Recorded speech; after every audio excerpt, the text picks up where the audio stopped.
Hey everybody! Hello everybody!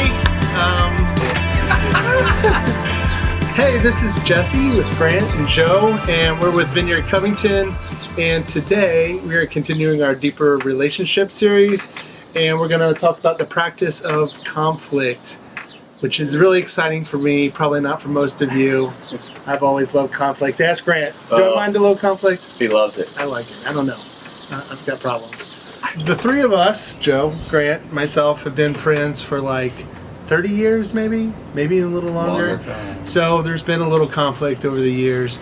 And so we may know a little bit of something about that. So we're going to start in Matthew 5:23. And the context here is Jesus is talking about anger.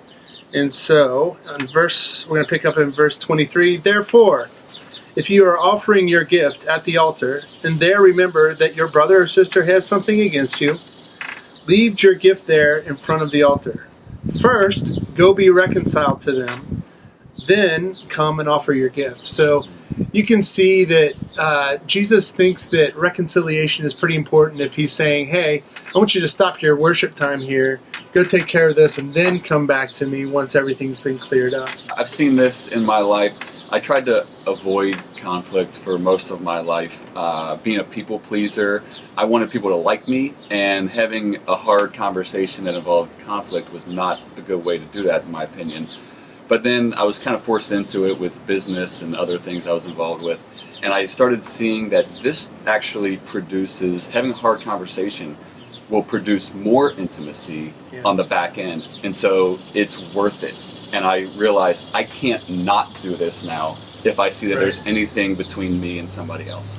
Yeah, we're just really trying to go below the surface with all of these practices during our Deep Relationship series. And whether it's asking the second question, being vulnerable, or having a hard conversation, it achieves that because the goal in our community is that we want to be connected more. Yes. Loving God, loving others is what we want to be more about. And we really can't do that well without hard relationship conversations. Yeah. So if the goal's connection, if the goal's restoration, then we've got a leg up. And there's another example in Hebrews 12 that we were talking about earlier, is that if we ignore this, a root of bitterness can rise up, right, Jesse? Yeah, absolutely. And I've seen it.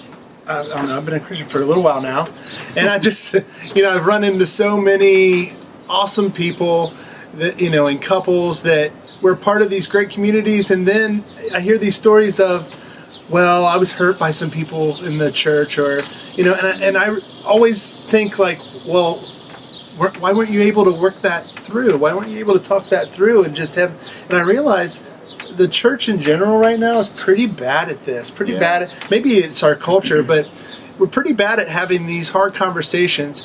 But when the goal is restoration, like it talks about in Matthew, then there's a real need for it and a real reason to do it, to bring that connection back. Yeah.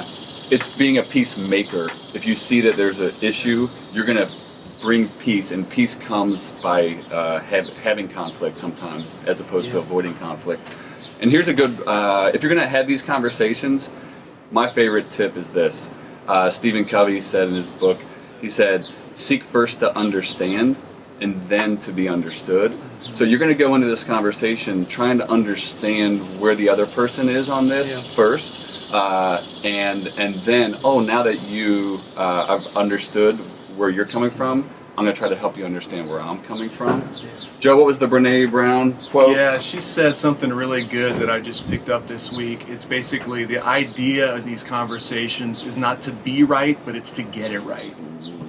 And that's true. If we want to reconcile our relationships, if we want to do life together for a long time, then we have to be able to just want to get it right, not always be right. So the whole point of these conversations is restoration, it is understanding.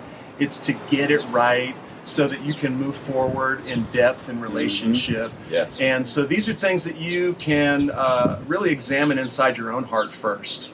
And this week, that's what we're going to be asking you to do, is just ask the Holy Spirit to step in and say, what is it in my heart, God, that needs to change in this relationship? Who is it that I have something against or might have something against me?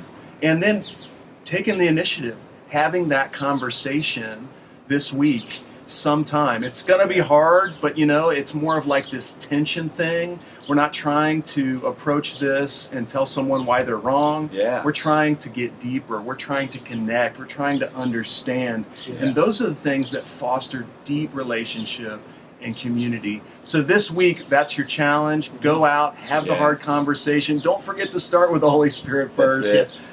But we're so It's happy. worth it. That's It's right. worth it. It's worth it. Do it. It's worth it. So have a great week. We love you. See you next time.